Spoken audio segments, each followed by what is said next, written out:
Tracha, ceacht a tracha. 30. This is where we introduce, really, the copula, is, an exception in pronunciation.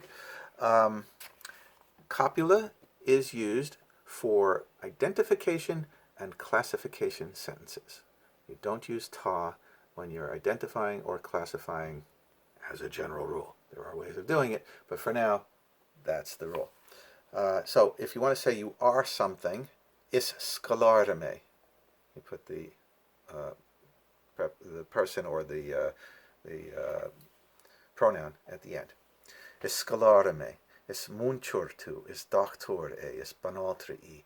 Is erenig shin. We are Irish people. Is munchuri shiv. Uses our teachers. Is saijuri id. They are soldiers. Okay. Negative is ni. The question is an. So ni scolarme. I'm not a student or a scholar. Unscolaritu. Okay. Now isha. This little particle a is like a neutral pronoun. So isha becomes sha, and that's how you would answer a question using a copula sentence. Remember, you always answer a question with the verb, in this case a defective verb, that was used. Niha, with an H before that ea, a particle. Remember, a is pronounced a, ea. Niha is the negative of that. So, and then they give you some more questions, some identification things.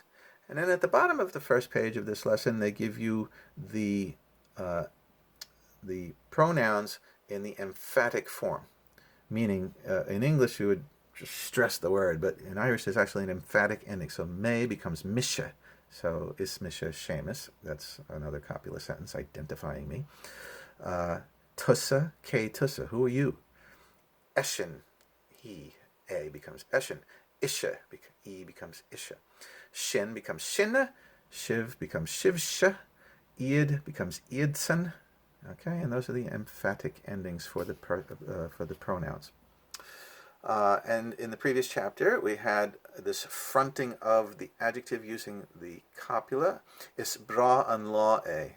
Is law bra e. Is bra an law e. Okay, so you use the article and bring that adjective forward in the sentence.